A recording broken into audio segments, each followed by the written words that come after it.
देखिए, आपका domestic violence चल रहा था और इसमें आपका एक तो बताया गया कि घरेलू हिंसा से महिलाओं का संरक्षण अधिनियम 2005। इसमें आपका कब डोमेस्टिक वायलेंस कहा जाएगा, आपका इसकी जो व्यापक रूप से चर्चा की गई है वह आपका सेक्शन 3 में की गई है। यानी कि 4 ऐसे कार्य दिए गए हैं जो आपका किसी नातेदार पुरुष द्वारा या किसी नातेदार पुरुष की महिला भागीदार द्वारा अगर किसी महिला के प्रति किया जाता है तो वह डोमेस्टिक वायलेंस माना जाएगा। उसमें आपका शारीरिक दुर्व्यवहार था, फिर आपका मौखिक और भावनात्मक दुर्व्यवहार था, आर्थिक दुर्व्यवहार, लैंगिक दुर्व्यवहार। ये जो 4 दुर्व्यवहार हैं, यानी कि शारीरिक, लैंगिक, मौखिक और भावनात्मक और आर्थिक दुरुपयोग। इसके बाद हमने ये बताया था अध्याय 3 में कि संरक्षण अधिकारी और सेवा प्रदाताओं की शक्तियां और कर्तव्य हमने बताया। तो आपका संरक्षण अधिकारी को जानकारी का दिया जाना, तो कौन जानकारी दे सकता है? प्रोटेक्शन ऑफिसर को धारा 4 में कोई भी व्यक्ति अगर सद्भावना पूर्वक जानकारी दिया है डोमेस्टिक वायलेंस की, तो क्या उसके ऊपर इस जानकारी के लिए कोई सिविल या क्रिमिनल कार्रवाई हो सकती है कि नहीं? नहीं हो सकती। लेकिन कब हो सकती है? जब सूचना कैसे दिया हो, दुर्भावना में कि सद्भावना में? दुर्भावना में। इसके बाद अगर दुर्भावना में दिया है तो हो सकती है, मेला फाइट कहा जाता है। फिर धारा 5 पुलिस अधिकारी, सेवा प्रदाता और मजिस्ट्रेट के कर्तव्य। तो जब इन लोगों को सूचना मिलती है तो तमाम चीज़ें ये पीड़ित महिला को बताएंगे। इसके बाद 6 आश्रय गृह का कर्तव्य, यानी कि शेल्टर होम्स का कर्तव्य। धारा 7 चिकित्सकीय सुविधाओं का कर्तव्य। 8 से क्वेश्चन बनने का चांस है। संरक्षण अधिकारियों की नियुक्ति कौन करती है? राज्य सरकार। सामान्यतः इसमें कौन रखे जाएंगे? जहां तक संभव हो महिलाएं रखी जाएंगी। इसके बाद धारा 9 भी बहुत महत्वपूर्ण है कि आपका संरक्षण अधिकारी का मुख्य कार्य क्या होगा? तो मजिस्ट्रेट के कार्यों में सहायता करना इत्यादि करना। और लेकिन जो खंड 2 है 9 का, वो महत्वपूर्ण है और वह आपका थोड़ा अच्छे से देखना है। ये पूछ सकता है कि संरक्षण अधिकारी किसके कंट्रोल और सुपरविजन में रहता है? तो राज्य सरकार न मार दीजिएगा, मजिस्ट्रेट मारना। ये क्वेश्चन आ सकता है कि किसके सुपरविजन और कंट्रोल में रहता है। लेकिन ये कर्तव्य कौन निर्धारित कर सकती है? तो मजिस्ट्रेट भी और सरकार भी। यानी कि सरकार और मजिस्ट्रेट दोनों द्वारा इनके कर्तव्यों को निर्धारित किया जा सकता है कि आपको ये करना है। इसके बाद सेवा प्रदाता, सर्विस प्रोवाइडर। अब सरकार में लिखा नहीं गया है यहाँ, सरकार मार कर आइए पहला क्वेश्चन। अब सरकार में भाई कहीं सरकार नहीं लिखा है तो आपका राज्य सरकार केंद्र सरकार दोनों शामिल है, नहीं तो स्पेशल राज्य सरकार दिया रहता। सरकार नहीं। एक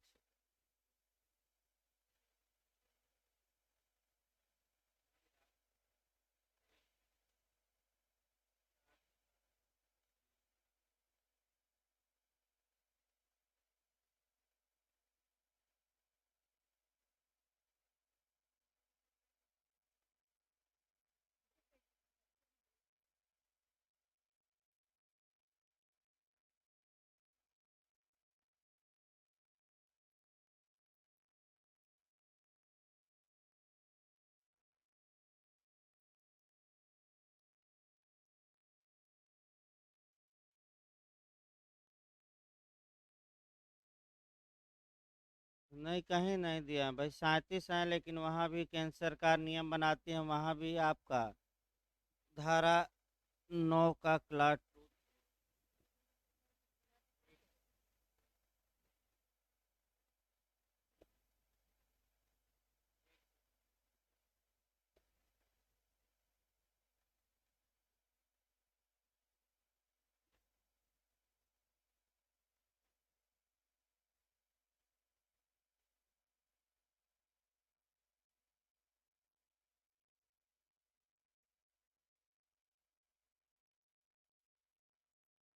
दिया नहीं है लास्ट में, देखिए आगे देख लिया जाएगा एक बार और। धारा 10 आपका सर्विस प्रोवाइडर माने कोई संस्था अपना सेवा प्रदाता के रूप में रजिस्टर्ड कराती थी आपका। फिर 11 में सरकार का कर्तव्य है कि खूब इस कानून का प्रचार और क्या करे, प्रसार करे। फिर अध्याय 4 आ जाएगा। अब आवेदन दिया जाएगा मजिस्ट्रेट के यहाँ। तो कौन आवेदन दे सकता है ये महत्वपूर्ण है। तो व्यथित व्यक्ति भी, संरक्षण अधिकारी भी, और व्यथित व्यक्ति की ओर से कोई अन्य व्यक्ति भी, ये आपको याद रखना है। इसके बाद आपका माने मुजरा हम बताए थे। इसके बाद आपका पहली सुनवाई की तिथि पूछ सकता है कि जब एप्लीकेशन दिया गया तो कितने दिन के अंदर निर्धारित की जाएगी, 3 दिन के अंदर। और आवेदन पर सुनवाई कितने दिन में पूरा करने का प्रयास किया जाएगा, 60 दिन, ये याद रखना है। फिर सूचना की तामील यानी कि जो व्यक्ति घरेलू हिंसा किया है उसको नोटिस दिया जाएगा, आडी अल्ट्रम पर्टम। बैठिए अंदर। हाँ, इसमें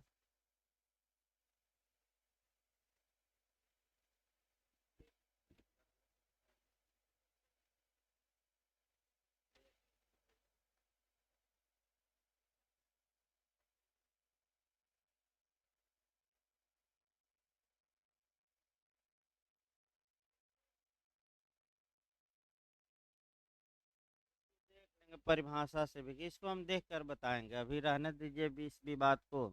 फिर एक बार हम अध्ययन कर लेंगे तब बताएंगे भाई। अगला देखिए आपका, इसके बाद सूचना की तामील आपका। तो सूचना मजिस्ट्रेट किसको देंगे कि जाकर सर्विस करा दो, तो संरक्षण अधिकारी को। और वह 2 दिन का समय है कि संरक्षण अधिकारी 2 दिन में जो डोमेस्टिक वायलेंस किया है उसको क्या दे दे, सूचना। इसके बाद 14 में परामर्श है। तो परामर्श सेवा प्रदाता इत्यादि से व्यथित को कहा जाएगा कि कर लीजिए। और आपका डोमेस्टिक वायलेंस जो किया है उसको भी या तो आप अलग अलग मिल लीजिए या एक साथ। और आपका परामर्श के लिए कुछ दिन के लिए कार्यवाही रोक दी जाएगी, मैंने सुलह समझौता आपस में कर लीजिए। तो समय पूछ सकता है कितना दिन के लिए, 2 माह। इसके बाद कल्याण विशेषज्ञ छोड़ देना है। 16 कार्यवाहियों का बंद कमरे में किया जाना। इसके बाद 17 से शुरू करना था, 16 तक हम बताए थे। इधर से 4-5 धाराएं आप याद रखिएगा। एक एक लाइन की धारा में कौन सा आदेश दिया जाता है। तो 17 अभी सामान्य, 18 से आदेश होगा आपका एप्लीकेशन पर। 17 में है साझी गृहस्थी में निवास करने का अधिकार। तो कह सकते हैं जो, यानी कि जो महिला है किसी कानून में किसी बात के होते हुए भी घरेलू नातेदारी में प्रत्येक महिला को साझी गृहस्थी में निवास करने का अधिकार होगा, चाहे उसमें उसे कोई अधिकार हो घर में या न हो, या हितप्रद फायदा रखती हो या न रखती हो। यानी कि एक तरह से पीड़ित को अधिकार दिया गया है कि वह साझी जो गृहस्थी है उसमें रह सके। भले वह आपका मकान उसके ससुर के नाम हो, सास के नाम हो या किराए पर हो, उससे मतलब नहीं है। भले महिला कोई अधिकार उस मकान में न रखती हो, लेकिन आपका साझी गृहस्थी यानी कि जहाँ परिवार के अन्य लोग रहते हैं वहाँ उसे रहने का क्या होगा, हक होगा। स्वामित्व और अधिकार से उसका कोई मतलब नहीं है, एक लाइन में। इसके बाद 18 महत्वपूर्ण है, क्योंकि 18, 19, 20, 21 ये सब धाराएं याद करनी पड़ेंगी। पहला क्वेश्चन 18 से बनता है कि जो प्रोटेक्शन आर्डर होता है, संरक्षण आदेश होता है, वह किस धारा के तहत दिया जाता है। तो ये धारा अंडरलाइन करिए, 18 के तहत। फिर दूसरा आपका क्वेश्चन बन सकता है कि जो संरक्षण आदेश होता है वह किसके पक्ष में दिया जाता है और किसके विरोध में दिया जाता है। तो आपका महिला के पक्ष में, यानी कि घरेलू हिंसा जिस महिला के प्रति हुई है उसके फेवर में। और किसके विरोध में, जो प्रत्यर्थी हो, रिस्पांडेंट हो, यानी कि जिसने घरेलू हिंसा की है। तो फिर एक बार याद रखिए, संरक्षण आदेश किसके पक्ष में, व्यथित महिला के, और किसके विरोध में, प्रत्यर्थी के, यानी कि जिसने घरेलू हिंसा का कार्य किया है। संरक्षण आदेश क्या बिना सुने दिया जाएगा कि सुनवाई के पश्चात दिया जाएगा। दूसरी समस्या आती है तो दोनों पक्षकारों को सुना जाएगा, यानी कि जो प्राकृतिक न्याय का सिद्धांत है आडि अल्ट्रम्पर्टम का क्या किया जाएगा, पालन। कब दिया जाएगा, जब मजिस्ट्रेट को प्राइमा फेसाई प्रथम दृष्टया यह विश्वास हो जाए कि घरेलू हिंसा हुई है या होने वाली है। यानी कि इसका मतलब 3-4 नियम निकाले रहिए। संरक्षण आदेश दिया जाता है धारा 18 में। पहला क्वेश्चन, दोनों पक्षकारों को सुनने के पश्चात, किसके फेवर में, व्यथित महिला के, किसके विरोध में, प्रत्यर्थी के। इसके बाद कब दिया जाएगा, जब मजिस्ट्रेट को प्राइमा फेसाई ये बिलीव हो जाए कि घरेलू हिंसा हुई है या होने की क्या है पॉसिबिलिटी। तो क्या क्या कर सकता है वो देखिए, एक एक लाइन। आपका जो घरेलू हिंसा जो व्यक्ति किया है उस व्यक्ति को कुछ कार्यों को करने से प्रतिषिद्ध करेगा मजिस्ट्रेट, यानी कि रोकेगा। तो कौन कौन कार्यों को करने से रोकते हुए संरक्षण आदेश पारित किया जाएगा कि घरेलू हिंसा के किसी कार्य को करने से प्रतिषिद्ध करना, यानी कि आगे कोई घरेलू हिंसा करना कि न करना, न करना रोका जा रहा है। दूसरा, घरेलू हिंसा के कार्यों के कारित करने में सहायता या दुष्प्रेरित करना, तो रोक सकता है कि न तो सहायता देना, न ही किसी को उकसाना कि तुम क्या करो, घरेलू हिंसा करो, इससे भी रोका गया है। व्यथित व्यक्ति के नियोजन के स्थल में, या यदि व्यथित व्यक्ति बालक हैं तो उसके विद्यालय में या किसी अन्य स्थान में जहां व्यथित बार बार आता जाता है, प्रवेश करने से प्रतिषिद्ध करना, यानी कि तुम महिला के जहां महिला काम करती हैं वहां न जाना। अगर महिला का बालक स्कूल में पढ़ता है तो तुम वहां स्कूल में भी क्या करना, जाना कि न जाना, न जाना। फिर अगला है कि महिला से संपर्क न करना, न प्रयास करना, चाहे व्यक्तिगत रूप से, चाहे मौखिक रूप से, चाहे लेटरबाजी यानी कि आपका लिखित रूप से, या इलेक्ट्रॉनिक या दूरभाषीय संपर्क से, यानी कि सोशल मीडिया, यानी कि ऑफलाइन और ऑनलाइन दोनों तरीके से तुम इस महिला से कोई संपर्क नहीं रखोगे। अब ये नहीं कि फेसबुक रिक्वेस्ट भेजिए तो बार बार मैसेज करिए, मिस कॉल करिए, ये सब करने से क्या किया जा सकता है, प्रतिषिद्ध स्पष्ट लिखा गया है। अगला, किन्हीं आस्तियों का अन्य संक्रामण करना, यानी कि तुम महिला की आपका जो संपत्ति है उसको किसी को अंतरण नहीं करोगे, बैंक लाकरों को नहीं दुरुपयोग करोगे आपका, इत्यादि। और जो संयुक्त संपत्ति है उसका भी यूज नहीं करोगे जब तक मजिस्ट्रेट तुम्हें आदेश न दे दे। इसके बाद अगला है, आश्रितों, अन्य नातेदारों या किसी ऐसे व्यक्ति को जो व्यथित व्यक्ति को घरेलू हिंसा के विरुद्ध सहायता देता है, उनको रोका जाएगा कि आप लोग सहायता दीजिए कि अब न दीजिए, न दीजिए, बहुत दे चुके सहायता।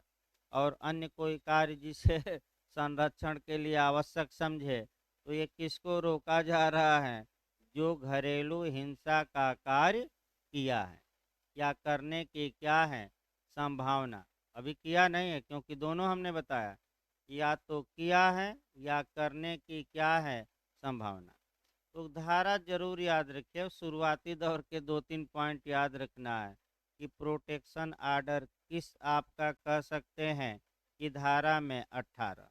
अब समस्या ये आई कि अगर कोई पुरुष या महिला इस संरक्षण आदेश द्वारा रोके जाने के बावजूद भी किसी महिला के प्रति घरेलू हिंसा करता है या संरक्षण आदेश का उल्लंघन करता है, तो इसका परिणाम बुरा होगा और वह दंड का क्या होगा, भागी।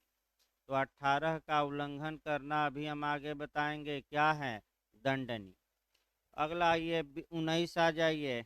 19 आपका निवास आदेश दिया जाता है, रेसिडेंस आर्डर, यानी कि महिला को निवास आदेश दिया जाता है। तो किस धारा में? आपका 19 में दिया जाता है, भले महिला उस संपत्ति की स्वामी हो या न हो। ये भी, इसमें भी आपका पूछा जाता है, एक दो पॉइंट महत्वपूर्ण है। वैसे सेक्शन से इधर से ज़्यादा चांस है पूछने का। तो फिर एक बार याद रखिए, आपका संरक्षण आदेश 18 में, निवास आदेश किस में? 19 में। देखिए आपका, तो धारा 12 की उपधारा 1 के अधीन किसी आवेदन का निपटारा करते समय मजिस्ट्रेट यह समाधान हो जाने पर कि घरेलू हिंसा हुई है तो निम्नलिखित निवास आदेश पारित कर सकेगा। सकेगा का मतलब कि बाध्य नहीं है। क्या क्या? तो साझी गृहस्थी में किसी व्यथित व्यक्ति के कब्जे को बेकब्जा करना या किसी अन्य रीत से उसे कब्जे में विघ्न डालने से प्रत्यर्थी को अवरुद्ध करना, चाहे प्रत्यर्थी उस साझी गृहस्थी में कोई विधिक या साधारण रूप से हित रखता है या नहीं। इसका मतलब ये हुआ यानी कि इसका मतलब ये हुआ कि जो जिस महिला के प्रति घरेलू हिंसा की गई है उसको साझी गृहस्थी से निकाला जाए कि न निकाला जाए, तो उसको बेकब्जा न किया जाए और प्रत्यर्थी यानी कि विपक्षी को आदेशित किया जाएगा कि महिला के कब्जे में विघ्न डालो कि न डालो, न डालो, अवरुद्ध कर दिया जाएगा, माने उसको क्या किया जाएगा? रोका जाएगा। दूसरा है, प्रत्यर्थी को उस साझी गृहस्थी से स्वयं को हटाने का निर्देश दिया जा सकता है, यानी कि जो व्यक्ति डोमेस्टिक वायलेंस किया है ये आदेश दिया जा सकता है कि उस घर से तुम ही क्या करो, हट जाओ, निकल जाओ, ये भी आदेश दिया जा सकता है। तीसरा, महिलाओं तो नहीं दिया जाएगा आपका, आगे अपवाद हैं, अभी देखिए आगे। अगला देखिए आपका, प्रत्यर्थी या उसके किसी नातेदार को साझी गृहस्थी के किसी भाग में जिसमें व्यथित व्यक्ति निवास करता है प्रवेश करने से रोक देना, यानी कि जहां आपका जिस महिला के प्रति डोमेस्टिक वायलेंस हुआ है उसके कमरे में प्रवेश करना कि न करना, न करना। इसके बाद आइए, प्रत्यर्थी को माने विपक्षी को, यानी कि प्रत्यर्थी माने जो घरेलू हिंसा किया है उसको रिस्पांडेंट कहते हैं। प्रत्यर्थी को मजिस्ट्रेट प्रत्यर्थी तो किसी साझी गृहस्थी के अन्य संक्रांत करने या व्यनित करने या उसे विलंगम करने से अवरुद्ध करना। इसका मतलब ये हुआ कि विपक्षी को रोका जाएगा कि जो साझी गृहस्थी है भले तुम्हारे नाम हो, तुम अन्य संक्रांत मैंने लिख लीजिए ना है, तो दूसरे को अंतरण, इसको कहते हैं दूसरे को अंतरण करना, यानी कि बेच देना, दान देना। तो रोका जा सकता है कि तुम अपना मकान दूसरे को क्या करना, बेचना कि न बेचना, न बेचना। अन्यथा व्यनित भी न करना, उस पर विलंगम न करना। विलंगम मतलब कि बंधक या भार, यानी कि उसको कहीं गारंटी के तौर पर किसी बैंक इत्यादि में रखना कि न रखना, न रखना। अगला आपका, प्रत्यर्थी को मजिस्ट्रेट की इजाज़त के सिवाय साझी गृहस्थी में अपने अधिकार त्यजन से अवरुद्ध करना, यानी कि जो व्यक्ति घरेलू हिंसा किया है उसे रोका जा सकता है कि जब तक न्यायालय इजाज़त न कर दे तब तक इस घर में जो तुम्हारा अधिकार है तुम उसका वैभव नहीं कर सकते, अभित्यजन नहीं कर सकते, उसका त्याग नहीं कर सकते। इसके बाद प्रत्यर्थी को, इसके बाद वास सुविधा भाई जो मिल रही थी उसको आपका कह सकते हैं कि प्रदान करना, यानी कि उसमें विघ्न न डालो सुख सुविधा में, पानी और प्रकाश, और ये नहीं कि तार ही काट दो बिजली का, ये भी आपका है। इसमें जो आपका कह सकते हैं, आप जो पूछ रहे थे परंतु में दिया गया है, परंतु यह कि खंड ख के अधीन कोई आदेश किसी व्यक्ति के जो महिला है उसके विरुद्ध नहीं दिया जाएगा, यानी कि महिला को निकाला नहीं जाएगा। अगला देखिए, इसमें जो खंड आपका पढ़ना है, खंड 4 आपको पढ़ना है। खंड 4 आपका इसलिए पढ़ना है कि जब मजिस्ट्रेट निवास आदेश का आदेश देता है कि महिला इस घर में रहेगी जो व्यथित या पीड़ित या जिसके प्रति घरेलू हिंसा की गई है, तो ऐसी दशा में यह जो आदेश है, यह आपका सीआरपीसी के अध्याय 8 के तहत दिया गया आदेश माना जाएगा। इसका मतलब ये हुआ कि जब मजिस्ट्रेट धारा आपका कह सकते हैं 19 में आदेश देता है, निवास आदेश, तो ये माना जाएगा कि आपका जो व्यक्ति घरेलू हिंसा किया है उससे मजिस्ट्रेट गारंटी ले रहा है। किस अध्याय के तहत? सीआरपीसी के 8। तो सीआरपीसी का अध्याय 8 आपका प्रिवेंटिव है, निवारक प्रावधान करता है, यानी कि 106 से लेकर 124 तक है, और आपका कुछ दशाओं में गारंटी या प्रत्याभूति मांगे जाने का अधिकार देता है। तो फिर एक बार 5 धाराएं याद रखिए, आपका पूछा जाता है सीआरपीसी में भी।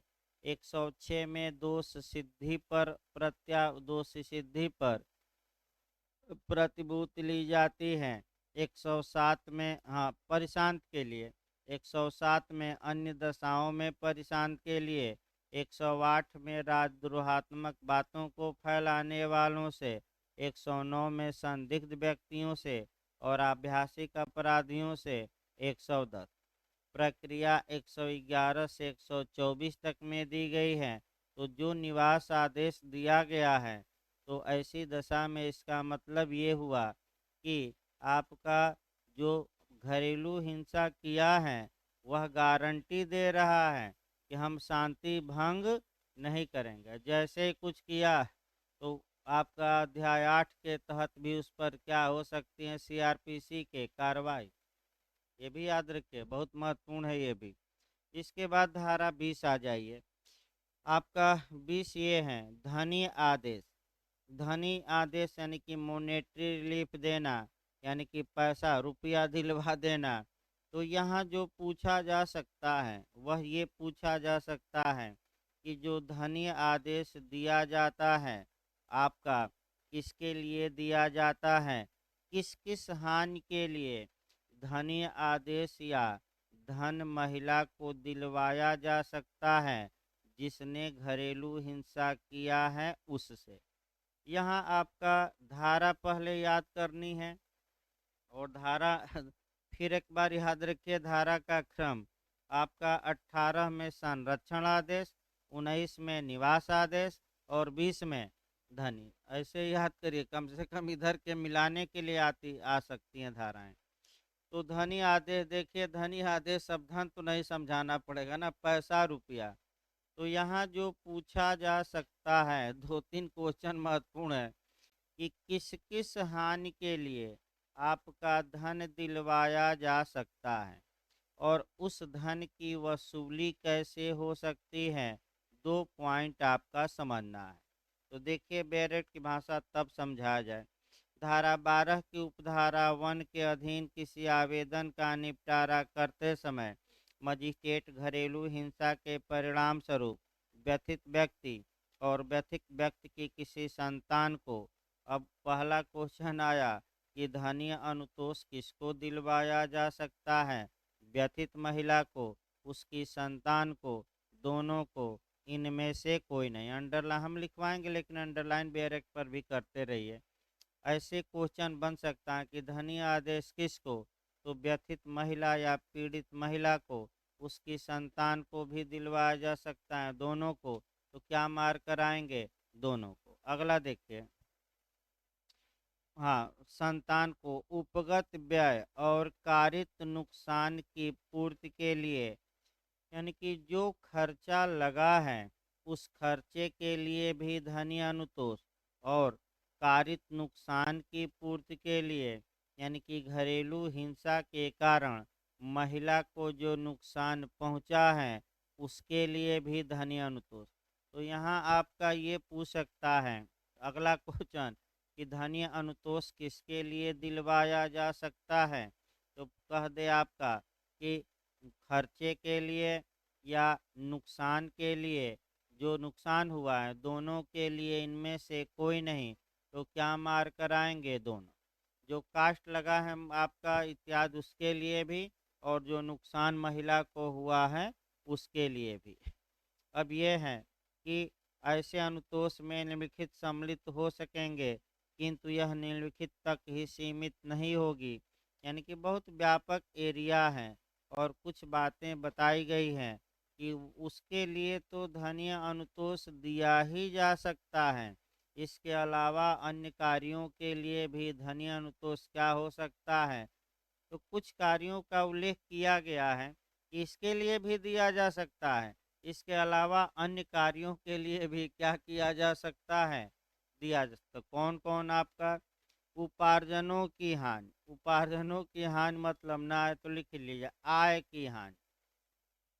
यानी कि अगर कोई महिला है उसके प्रति घरे या कोई उसकी संतान है उसके प्रति घरेलू हिंसा की गई है, इस कारण से उसकी आय कम हो गई है। यानी कि ऑफिस जा रही थी समय से और चिक चिक के कारण समय से ऑफिस पहुंच रही है कि नहीं, तो आपका जो बॉस था उसने वेतन ही क्या कर दिया, कम कर दिया। तो न आए तो उपार्जनों की हानि न आए, तो बेरेक में ही आगे लिख लेना है आय की हानि, या आय में उसकी इनकम में क्या हो गई, कमी। ना आए तो लिख लेना चाहिए आसान भाषा में। दूसरा चिकित्सकीय खर्चे इसमें बताना नहीं है, चोट वोट लगी है तो आपका क्या किया जाएगा, भाई आपका मेडिकल चेकअप करा के इत्यादि की हैं, डॉक्टर के यहाँ गई हैं तो जो दवा, दारू दारू नहीं भाई जो दवा में लगा है आपका उसका पैसा वसूल ले। अगला देखिए, हाँ, व्यथित व्यक्ति के नियंत्रण में से किसी संपत्ति के नाश, नुकसानी या हटाए जाने के कारण हुई हानि। यानी कि अगर महिला की कोई संपत्ति और व्यक्ति ने उसको नुकसान नाश कर दिया या उसको नुकसान पहुंचाया या वहां से हटा दिया, और इसके कारण महिला को क्या पहुंचा है, धनीय नुकसान, तो उसके लिए भी क्या वह पैसा वसूल सकती हैं कि नहीं, वसूल सकती हैं। इसके बाद आपका कह सकते हैं कि अपने लिए और साथ रहने वाले आपका बालकों के लिए भरण पोषण की मांग कर सकती हैं कि नहीं, तो धनीय अनुतोष में क्या सीआरपीसी की धारा आपका 125 के तहत मेंटेनेंस का आदेश शामिल है कि नहीं, शामिल है। यानी कि इधर नुकसान के लिए, आय में कमी हो गई उसके लिए, आप पत्नी का पति ने नुकसान कर दिया, संपत्ति भी वो भी फोड़ दी उसके लिए, पत्नी को जो मने दवा में खर्चा हुआ उसके लिए, और अंतिम याद रखिएगा आपका सीआरपीसी की धारा 125 के तहत अगर वह महिला मेंटेनेंस की हकदार हैं, वह संतान मेंटेनेंस की हकदार हैं, तो धारा 19 में ही, धारा 20 में ही धन्य अनुतोष के तहत क्या दिलवाया जा सकता है कि तुम क्या दो, मेंटेनेंस दो। यानी कि बहुत तगड़ा नियम है आपका, सीआरपीसी के तहत अब जाना नहीं है, इसी में सब क्या करना है, मांग लेना है। इसके बाद आपका जो इसमें पूछा जा सकता है कह सकते हैं कि खंड 3 मजिस्ट्रेट को जैसे मामलों की प्रकृति और परिस्थितियां अपेक्षा करे भरण पोषण के एक समुचित एक मुश्त संदाय या मासिक संदाय का आदेश देने की शक्ति होगी। यानी कि ये पूछा जा सकता है कि जब मजिस्ट्रेट मेंटेनेंस का आर्डर पारित करता है तो एक मुश्त रकम दिलवा सकता है कि मंथली दिलवा सकता है कि दोनों, तो आपका दोनों। आपका फिर हम बता दें दोनों दिलवा सकता है, सीआरपीसी में मंथली है लेकिन यहाँ क्या है, एक मुश्त भी दिलवा सकता है कि इतना रकम एक ही बार दो, या हर एक माह इतनी रकम। ये हो सकता है क्योंकि सीआरपीसी से डिफर है तो अंडरलाइन कर लेना है किस खंड को, 3 को। इसके बाद आपका जो देखना है कह सकते हैं कि जो आदेश में समय दिया जाएगा उतने समय के अंदर प्रत्यर्थी वह धनराशि उस पीड़ित महिला को दे। उपधारा 6 महत्वपूर्ण है। अब उपधारा 6 महत्वपूर्ण है। क्यों महत्वपूर्ण है? क्योंकि यहाँ गार्निशी आ जाएगा निर्णित ऋणी का ऋणी। तो क्या गार्निशी के विरुद्ध ऐसे आदेश को लागू कराया जा सकता है कि नहीं, ये समस्या आई। तो गार्निशी पहले बेरेक देखिए, तब हम बताते हैं सीपीसी से जोड़ना पड़ेगा। पिछली बार यूपीजे में ये क्वेश्चन आया था कि गार्निशी के बारे में प्रावधान या गार्निशी को सूचना कहाँ दी जाती है, किसमें प्रावधान है।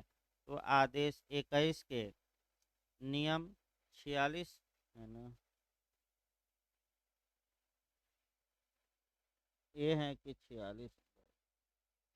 एक सेकंड भाई, गलत ना होना, नहीं तो इस समय एक गलती भारी पड़ जाएगी। हाँ 46 से होना चाहिए, लेकिन एक बार अब जल्द हल्का सा भी संदेह हो तो बेरेक्ट है ही भाई, क्या मतलब, देख लेना ही उचित रहेगा।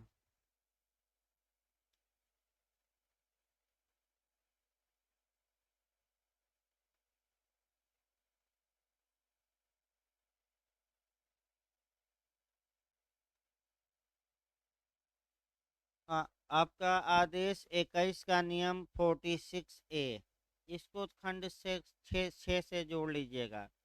गार्निशी, यहाँ आपका पूछा जा सकता है, बहुत अंदर जाकर पूछे कि गार्निशी के विरुद्ध आपका धनी आदेश का निष्पादन कराया जा सकता है कि नहीं, कराया जा सकता है। और आपका सीपीसी में तो है ही। पहले बेरेक देखिए तब गार्निशी समझा जाए, पहले बेरेक माने आपका हो जाए तब एक दो बताया जाए।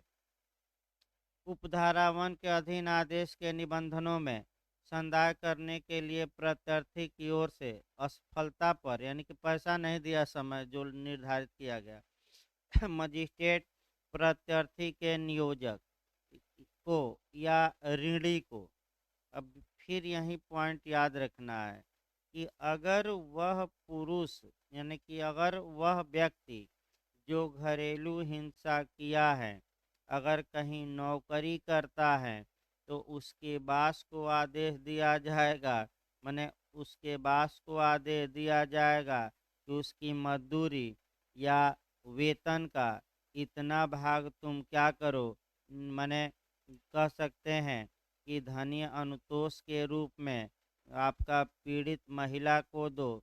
ये कहा जा सकता है कि वेतन में से इतना भाग क्या करो। या अगला है ऋणी को, जो ये शब्द ऋणी आया है यही गार्निशी की ओर इशारा करता है। एक उदाहरण देखिए, ए एक महिला थी, बी अपने पति के खिलाफ मुकदमा की धारा 20 के तहत पति को आदेशित किया गया कि महिला को तुम धनी आपका अनुतोष दो। अब पति ने क्या काम किया था, किसी को उधार दिया था ऋण। तो न्यायालय अगर पति महिला को धनीय अनुतोष समय पर देने में विफल रहता है तो पहला नियम ये है कि अगर पति कहीं वे माने नौकरी करता है तो उसके प्रबंधक या माने हेड से कहा जाएगा कि आप इनका वेतन काटिए और काट कर किसको दीजिए, महिला। अगर पति ने किसी को उधार दिया है तो इस उधार वाले से किसको पैसा दिलवा दिया जाएगा, महिला को। तो जिसको उधार दिया जाता है वही गार्निशी होता है। यानी कि आपका गार्निशी का मतलब निर्णित ऋणी का ऋणी। तो सिविल मामलों में अगर बी हारा है और बी ने किसी को उधार पैसा दिया है तो जिसको उधार पैसा दिया है वह गार्निशी हो गया, यानी कि निर्णित ऋणी, यानी कि हारने वाले का ऋणी। तो इसको पूछा गया था यूपीजे में गार्निशी का मतलब क्या हुआ, तो निर्णित ऋणी का ऋणी। बस एक लाइन में याद रखना। तो क्या ऋणी के विरुद्ध उस धनी अनुतोष के आदेश का निष्पादन कराया जा सकता है कि नहीं। और कहा जाएगा कि तुम किसको दो, ए को। अब आइए आपका 21 अभिरक्षा आदेश।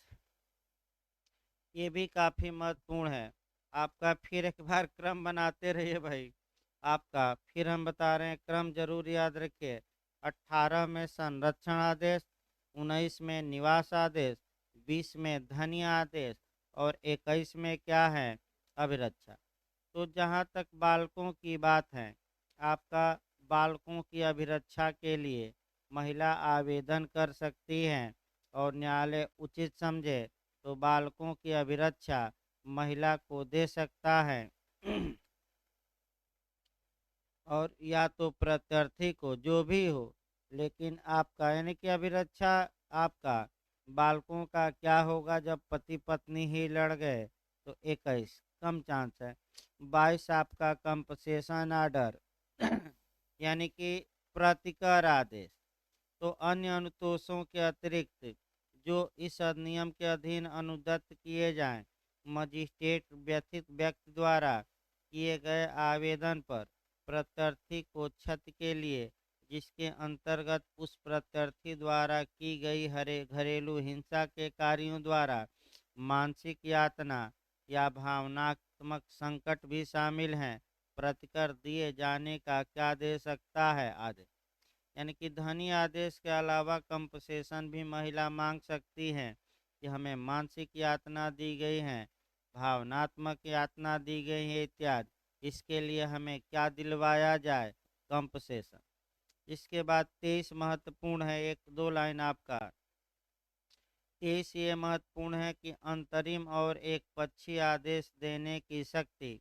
तो दो लाइन पढ़ना है। क्या मजिस्ट्रेट इंटरिम आर्डर दे सकता है कि नहीं, दे सकता है। यानी कि महिला महिला ने एप्लीकेशन दिया तो तत्काल आपका अंतरिम आदेश दिया जाए महिला के पक्ष में, ताकि महिला के जीवन इत्यादि को क्या किया जाए, फिलहाल सुरक्षित, भले बाद में जो फैसला होगा होगा। तो अंतरिम आदेश, अंतरिम आदेश मतलब कि जब तक आगे कोई फैसला हम न दे दें तब तक ये आदेश क्या रहेगा, लागू। देखिए इसको अस्थाई व्यादेश से भी जोड़ सकते हैं, आर्डर 39 से भी जोड़ सकते हैं सीपीसी में, टेम्पररी इंजंक्शन या अस्थाई व्यादेश। इसको जोड़ सकते हैं सीआरपीसी की धारा 125 से शुद्ध रूप से। क्या अंतरिम भरण पोषण का आदेश दिया जा सकता है कि नहीं, बिहार में पूछा गया था। तो अंतरिम की अस्थाई की दोनों, भाई सीआरपीसी में दोनों, व्यादेश भी क्या अस्थाई अस्थाई दोनों, तो क्या मारेंगे दोनों। यहाँ भी जो है आपका अंतरिम आदेश, अस्थाई आदेश, दोनों दोनों दिया जा सकता है। अंतरिम आदेश का मतलब कि जब तक हम अगला कोई आदेश पास न करें, ये आदेश हमारा क्या करें, लोग माने। अब एक्स पार्टी आर्डर ये पूछ सकता है तो एक्स पार्टी आर्डर थोड़ा समझने का प्रयास करिए। वैसे सीपीसी में भी बताया जाएगा जब आदेश 9 आएगा। तो सिविल मामलों में भी एक्स पार्टी आर्डर होता है, यहाँ भी होगा। मान लीजिए पत्नी ने पति के खिलाफ डोमेस्टिक वायलेंस के लिए एप्लीकेशन दिया कि इन्होंने डोमेस्टिक वायलेंस किया है। अब आइए फिर सूचना दिलवाइए। पहली जो तारीख डाली जाएगी वह 3 दिन के अंदर की होगी। फिर पति को सूचना देने के लिए तत्काल मजिस्ट्रेट संरक्षण अधिकारी को सूचना देगा। संरक्षण अधिकारी कितने दिन के अंदर पति को सूचना दे दे, 2 दिन। कितने दिन के अंदर, 2 दिन। और जिस दिन आवेदन दिया गया है 60 दिन के अंदर मामला निपटाने का क्या किया जाएगा, प्रयास। ये कम से कम याद रखें, समय जो है 2 दिन नहीं, 3 दिन। पहली सुनवाई, सूचना पति या जो भी हो घरेलू हिंसा किया हो 2 दिन के अंदर किसको दिया जाएगा कि तामील कराओ जाकर सूचना की, प्रोटेक्शन ऑफिसर। वहीं आज बताया जाएगा सीपीसी में किसको दिया जाएगा समन, कौन लेकर कॉल लेटर जाएगा। तो आज सीपीसी में बताना भी है। फिर आगे देखिए, तो ऐसी कंडीशन में अगर महिला ने पति के खिलाफ एप्लीकेशन दिया, डिमांड की, पति को सूचना मिल गई, अब पति मजिस्ट्रेट के समक्ष हाजिर ही नहीं हुआ, तो क्या महिला का एप्लीकेशन खारिज कर दिया जाए कि महिला की बात को सुनते हुए महिला के फेवर में और पति के विरोध में एक्स पार्टी आर्डर दिया जाए कि न दिया जाए? दिया जा सकता है। यही सिविल मामलों में होगा।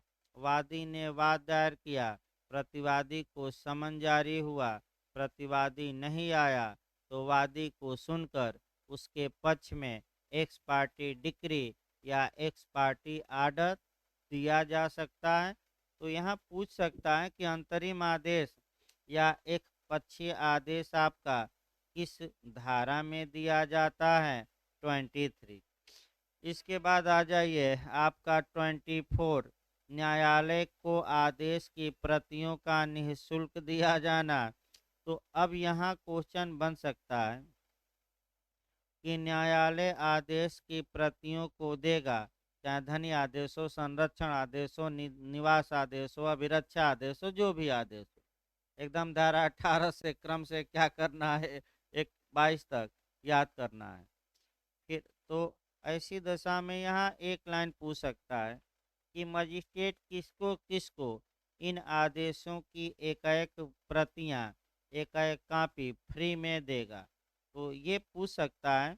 तो एक तो आवेदन के पक्षकारों को यानी कि व्यथित महिला को, और जो महिला के प्रति क्या किया है, घरेलू हिंसा, दोनों को एक कॉपी दे दिया गया।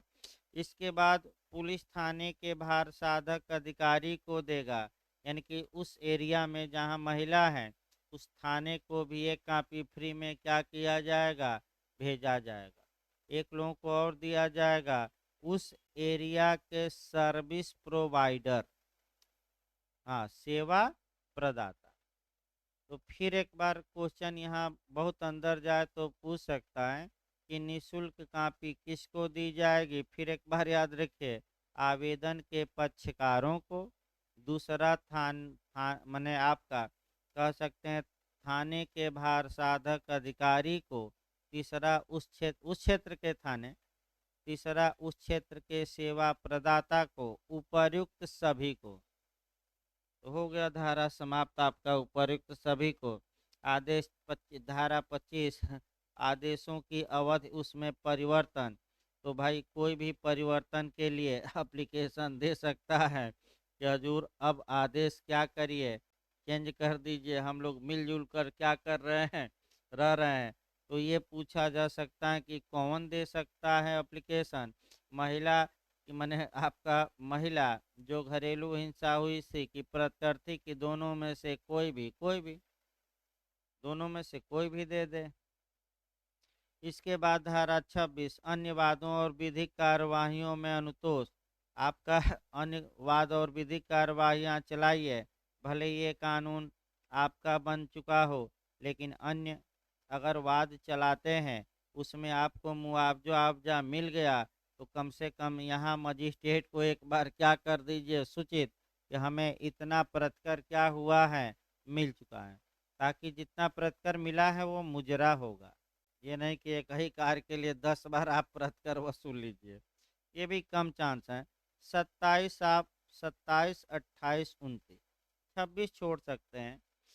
27 महत्वपूर्ण है, अधिकारिता से आपका क्वेश्चन बन सकता है। देखिए आपका 27, 28 और आपका 29, आपका दो, यहाँ 2-3 क्वेश्चन आपका बनने के चांस हैं। पहला देखिए, कौन सा वह हाँ, पहला नियम ये है कि जब धारा 12 के तहत एप्लीकेशन दिया जाता है अनुतोष के लिए, चाहे संरक्षण आदेश के लिए, चाहे धन निवास स्थान के लिए, चाहे धनी आदेश के लिए, प्रतिकर के लिए, इत्यादि के लिए, अभिरक्षा के लिए, जो भी हो, तो ऐसी कंडीशन में पहला क्वेश्चन यहाँ ये बन सकता है कि इस अधिनियम के तहत कौन सक्षम है जो जिसके समक्ष यानी कि किस मजिस्ट्रेट को जुरिडिक्शन होगा इस एप्लीकेशन को निपटाने का,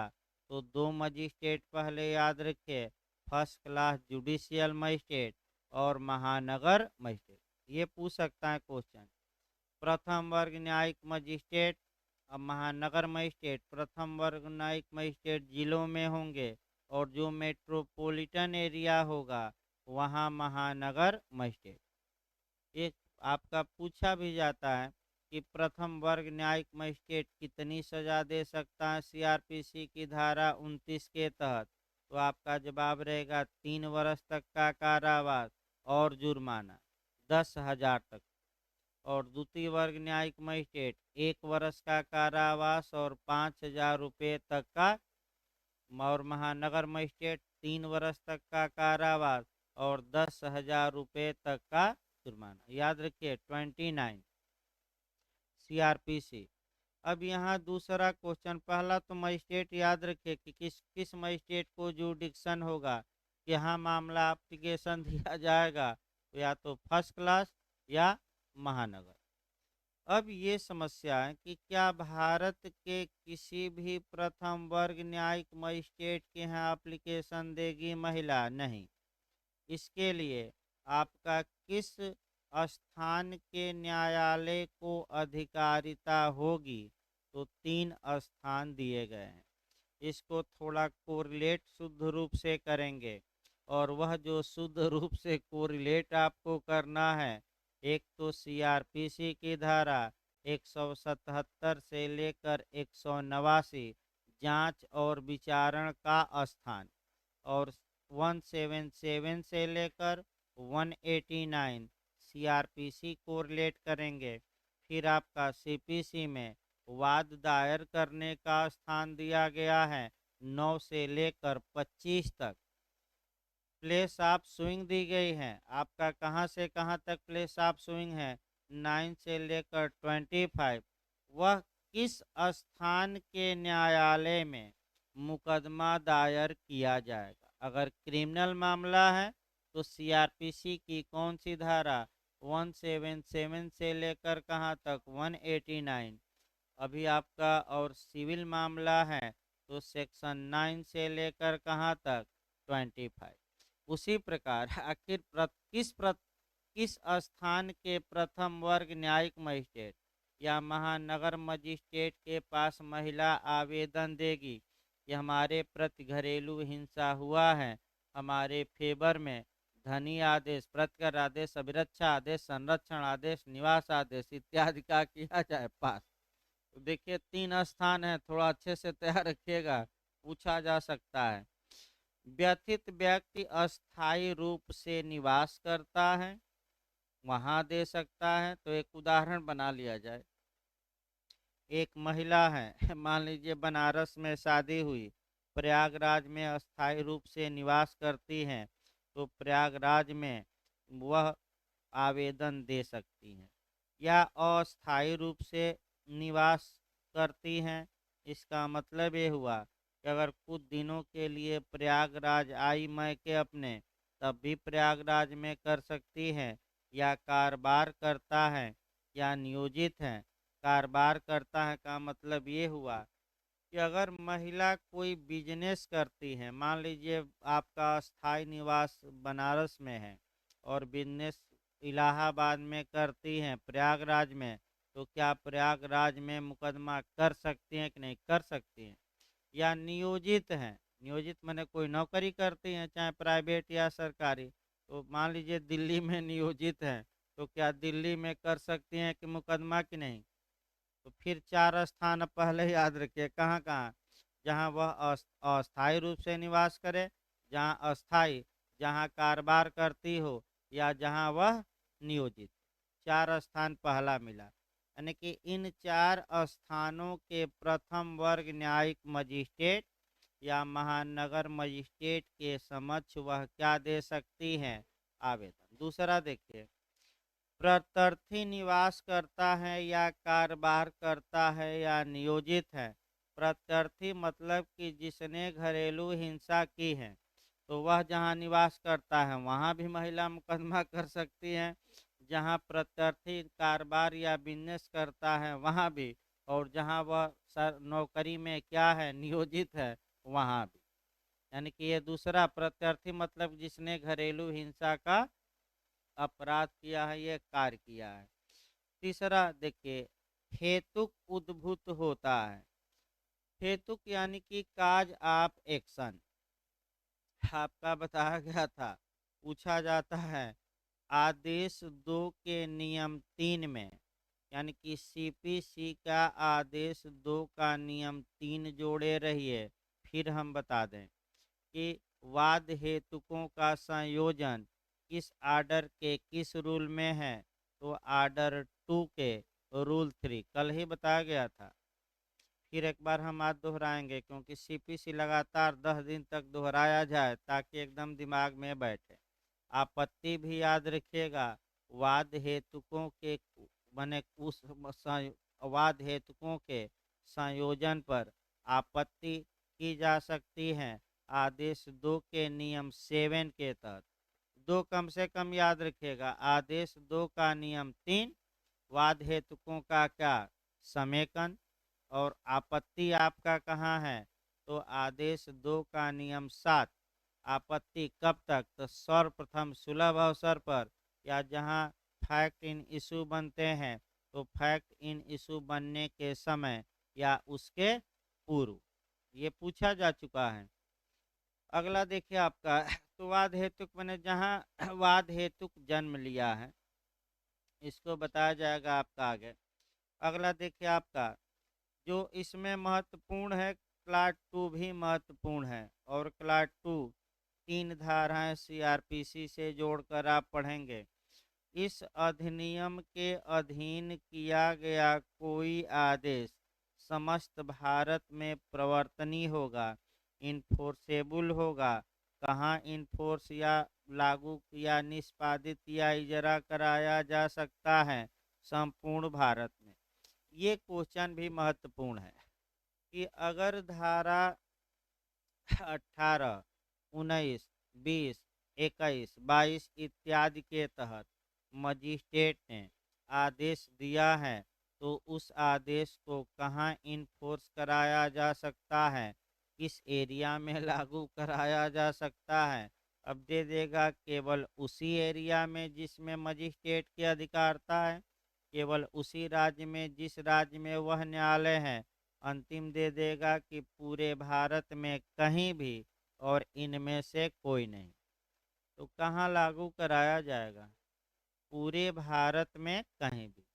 यानी कि अगर मान लीजिए प्रयागराज के न्यायालय ने आदेश दिया पति निवास करता है दिल्ली में, तो क्या दिल्ली में यह आदेश लागू होगा कि नहीं होगा।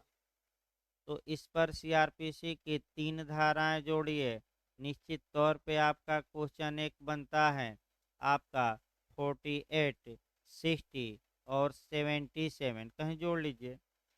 सीआरपीसी की 3 धाराएं पूरे भारत के लिए पढ़नी है। एक क्वेश्चन यहाँ से भी बनता है, एक एक लाइन हम लिखवा बता दे रहे हैं। पहला 48 पढ़िएगा, दूसरा 60 और तीसरा 77। एक क्वेश्चन बनने का चांस रहता है, जाकर देखिएगा कि जब वारंट के बिना गिरफ्तार करना है, तो पुलिस कहाँ तक पीछा करके गिरफ्तार के लिए कहाँ तक पीछा अभियुक्त का कर सकती है, तो भारत में कहीं भी, पूरे भारत में। ये कौन सी धारा है, वारंट के बिना पीछा करना है, तो 48 सीआरपीसी। अगर कोई व्यक्ति कस्टडी में था, कस्टडी से निकल कर भाग जाता है, तो तुरंत उसका पीछा किया जाए। कहाँ तक पीछा करके पुलिस पकड़े, तो पूरे भारत में कहीं भी। ये धारा 60 है, यानी कि 60 है। इसके बाद अगर न्यायालय ने गिरफ्तारी का वारंट जारी किया है, तो गिरफ्तारी का वारंट कहाँ निष्पादित किया जा सकेगा, तो सेक्शन 77, पूरे भारत में कहीं भी। 3 धाराएं रट कर जाइएगा कौन कौन, फिर हम दोहरा दें एक बार। 48 वारंट के बिना पूरे भारत में खोज कर गिरफ्तार करिए। आपका 60 भाग गया तो तुरंत पीछा करिए, कहाँ तक करिए, पूरे भारत में जहाँ मिले आपका। और आपका 77 वारंट का निष्पादन कहाँ किया जा सकता है, पूरे भारत में कहीं भी खोदते रहिए वारंट लेकर। तो फिर मजिस्ट्रेट ने जो ये 18, 19, 20 में आदेश दिया है, इसका प्रवर्तन कहाँ होगा, पूरे भारत में कहीं भी। ये बात कहाँ लिखी है, तो धारा 27 की खंड में 2 में। 28 प्रक्रिया सीआरपीसी में दी गई प्रक्रिया अमूमन लागू होगी। 29 महत्वपूर्ण है, यहाँ आपको सतर्क रहना है कि जो मजिस्ट्रेट ने आदेश दिया है 18, 19, 20, 21 इत्यादि में, उसकी अपील होगी कि पुनरीक्षण होगा कि क्या होगा, तो उसकी अपील होगी। 2 क्वेश्चन निकालना है। अपील कहाँ कहाँ की जा सकेगी, कोर्ट ऑफ सेशन में पूछ सकता है क्वेश्चन। समय पूछ सकता है कि कितने दिनों के अंदर, 3 दिन। 4-5 नियम बना लीजिए 2 ही लाइन में। अपील कहाँ की जा सकती है, सत्र न्यायालय में। आपका कह सकते हैं कि अपील कौन कर सकता है, चाहे महिला चाहे विपक्षी, यानी कि चाहे व्यथित पक्षकार या प्रत्यर्थी। इसके बाद आपका अपील आपका कह सकते हैं कि कितने दिनों के अंदर की जाएगी, 30 दिन। ये 30 दिन कब से गिना जाएगा, तो जब से इन पर आदेश की तामील क्या की गई है, करा दी गई। तो बताइए, आदेश की जो कापी होगी वह पैसा लेकर देगा मजिस्ट्रेट की फ्री में। हाँ, तो जिस दिन आदेश मिल गया उसके कितने दिन के अंदर, 30 दिन के अंदर क्या हो सकेगी अपील, कहाँ होगी, कोर्ट ऑफ सेशन में। किस धारा में प्रावधान है अपील का, 29।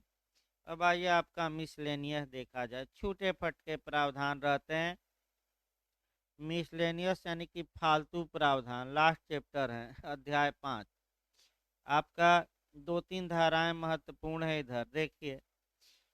पहला है धारा 30, संरक्षण अधिकारियों और सेवा प्रदाताओं के सदस्यों का लोक सेवक होना।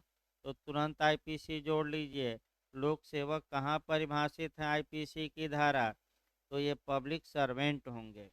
पब्लिक सर्वेंट का देखिए महत्वपूर्ण क्या है कि अगर ये संरक्षण अधिकारी या सर्विस प्रोवाइडर अपने कर्तव्य पालन के अनुक्रम में कोई अपराध करते हैं, तो ऐसी दशा में सीआरपीसी की धारा 197 इन्हें बचाव देगी और इनके खिलाफ तब तक कोई मुकदमा, तब तक संज्ञान नहीं लिया जाएगा अपराध का, जब तक स्टेट गवर्नमेंट क्या न दे दे, अनुमति। आदेश नहीं, अनुमति परमिशन कहा जाता है, वही आदेश ही कहिए लेकिन परमिशन कहा जाता है।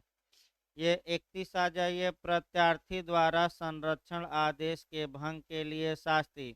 तो बता दीजिए, संरक्षण आदेश किस धारा में दिया गया, 18। किसके पक्ष में दिया गया, पीड़ित महिला। किसके विपक्ष में, प्रत्यर्थी। सुनवाई के पहले की दोनों को सुनने के बाद, दोनों को सुनने के बाद किसको रोका गया कि ये कार्य न करो, प्रत्यर्थी। तो अगर प्रत्यर्थी धारा 18 का उल्लंघन करता है तो क्या वह दंड का भागी होगा कि नहीं होगा। तो यही जोड़ लीजिए धारा 18 पर कि धारा 18 का उल्लंघन करना किस धारा में दंडनीय है, 31 में। दंड की मात्रा बस याद रखिएगा, 1 वर्ष का कारावास या 20,000 जुर्माना या दोनों। फिर एक बार देखिए इसको, तो एक लाइन में एक एक लाइन की धाराएं हैं, फिर एक बार इसको समझिए। धारा 18 में संरक्षण आदेश दिया गया और जो प्रत्यर्थी या जिसने घरेलू हिंसा किया था या जिसके किए जाने की संभावना थी, उस व्यक्ति को कुछ कार्यों को करने से क्या किया गया, रोका गया। फिर भी नहीं माना, यानी कि कुत्ते की दुम निकला तो नहीं माना, तो दंड का भागी होगा किस धारा के तहत, 31। दंड की मात्रा बताइए, 1 वर्ष तक का कारावास या 20,000 रुपया जुर्माना या दोनों। देखिए आप ही लोग बता रहे हैं पढ़ने के बाद, हम नहीं बता रहे हैं, हम तो एक बार बस रिवीजन करवा रहे हैं। 2 बार 3 बार बता दिया जाएगा, यही दिमाग में घुसेगा, वो घर पर जो लोग पढ़ रहे हैं कि खूब रट, आपका इतना रटना संभव नहीं है नौ कानून। बार बार उसको सुनिए, तभी आपका समझ में आएगा। क्योंकि एक बार और एक बार माइनर लास्ट में पढ़ाया जाएगा, ताकि आपका जो 30 35 40 जो भी क्वेश्चन बने, इस बार मैं बता दूं मेरिट यही माइनर ही बनाएंगे, ला तो ज़्यादा लोग तैयार किए रहते हैं। माइनर आपका सभी माइनर से ही परेशान है, हाई माइनर मैंने तमाम लोग आपका है। अब आइए 31 के बाद आ जाए आपका 32 आ जाए, संज्ञान और सबूत। तो संज्ञान कौन लेगा, और आपका तो संज्ञान कौन लेगा, और आपका कह सकते हैं कि सबूत कौन देगा। तो फिर एक बार आपका, पहले तो आपका इसके पहले जो कानून बताया गया, स्त्रियों को गलत तरीके से समाज में पेश करना, उसमें बताइए आपका अपराध तो, अपराध संज्ञेय थे कि असंज्ञेय? संज्ञेय। जमानतीय थे कि अजमानती? नहीं, उसके पहले वाले कानून में, यानी कि जो स्त्रियों में बताया गया, संज्ञेय और जमानती। फिर याद रखिए, यानी कि संज्ञेय और क्या थे, जमानती। लेकिन जो ये आपका ये कानून है, यहाँ हल्का सा अंतर आएगा कि ये प्रत्यर्थी ने जो संरक्षण आदेश को भंग किया है, ये जो अपराध होंगे इस कानून के तहत, वह संज्ञेय होंगे और अजमानती। संज्ञेय मैं पूरी तरह समझाया था। संज्ञेय मतलब कि आपका पुलिस को सूचना दी जाएगी, एफआईआर होगी, पुलिस स्वतः अन्वेषण करेगी, वारंट के बिना क्या कर लेगी, गिरफ्तार। अजमानती का मतलब हुआ कि जमानत देना या न देना किसके विवेक पर होगा, न्यायालय। इसके बाद आपका अगला, हाँ, संज्ञेय की परिभाषा आप जोड़ना चाहें तो जोड़ सकते हैं, 2C CRPC, और अजमानतीय का 2A। पूछ सकता है क्वेश्चन कि घरेलू हिंसा से महिलाओं के संरक्षण अधिनियम के तहत आपका जो अपराध होंगे, धारा 31 की उपधारा 1 के तहत, यानी कि संरक्षण आदेश का क्या किया गया है, वायलेशन, ये अपराध कैसा होगा, तो संज्ञेय और क्या मारेंगे, अजमानती। फिर यहाँ जो आपका क्वेश्चन बंधा, संज्ञेय को जोड़ लीजिएगा सीआरपीसी की धारा 2C से, अजमानती को 2A। इसके बाद आपका जो खंड 2 है वो भी काफी महत्वपूर्ण है। व्यथित व्यक्ति के एकमात्र परिसाक्ष्य पर न्यायालय यह निष्कर्ष निकाल सकेगा कि धा मने 31 की उपधारा 1 के तहत अभियुक्त द्वारा कोई अपराध किया गया है, यानी कि संरक्षण आदेश का क्या किया गया है, उल्लंघन। इसको एविडेंस की कौन सी धारा से जोड़ेंगे, साक्षियों को तौला जाता है, गिना नहीं जाता। बताइए कौन सी धारा, 134, लिखिए उसको। एविडेंस की धारा 134 से जोड़िए। पिछली बार भी बना था कि साक्षियों की गुरुता आंकी जाती है, ग्रेविटी आंकी जाती है, उनकी संख्या नहीं। फिर आपका साक्षियों को तौला जाता है, गिना नहीं जाता। अब फिर कौन सी धारा, सीआरपी नहीं, एविडेंस की 134, सिद्धांत ही आया था, मेंस में भी आ चुका है, पता ना क्यों। यानी कि ये जो क्वेश्चन है आपका मेंस में टिप्पणी में आया है 10 15 लाइन लिखने के लिए। इस पर एक आपका क्वेश्चन बनता है, साक्षियों की संख्या का उल्लेख किस धारा में, 134। कितनी संख्या होनी चाहिए, 1 2 3, कोई विशिष्ट संख्या अपेक्षित नहीं। तो कोई विशिष्ट संख्या अपेक्षित नहीं। तो बताइए यहाँ कितनी संख्या होनी चाहिए, बेरक पढ़िए। अगर पीड़ित महिला एकमात्र ये गवाही देती है अकेले कि इन्होंने संरक्षण आदेश जो 18 में पारित किया गया था उसका क्या किया है इन्होंने, उल्लंघन। तो आप लोग बताइए, क्या ये परिसाक्ष्य इसका एक ही पीड़ित महिला का परिसाक्ष्य पर्याप्त होगा कि अपर्याप्त? पर्याप्त। इसी प्रकार सह अपराधी आप लोग पढ़ते हैं, एविडेंस की धारा 133, एक सह अपराधी पर्याप्त होगा कि अपर्याप्त? पर्याप्त। वो अलग बात है कि सतर्कता का नियम है। इसके बाद देखिए आपका संरक्षण अधिकारियों द्वारा कर्तव्यों का निर्वाहन न करने के लिए शास्ति। तो अगर संरक्षण अधिकारी अपना कर्तव्य नहीं निभाता तो वो भी दंड का भागी होगा। दंड याद रखिएगा, 1 वर्ष तक का कारावास या 20,000 रुपया जुर्माना या दोनों की धारा में 33 में। 34 संरक्षण अधिकारी द्वारा किए गए अपराध का संज्ञान। तो जब तक राज्य सरकार मंजूरी न दे दे तब तक क्या संज्ञान लिया जाएगा? अभी तो हमने बताया नहीं लिया जाएगा।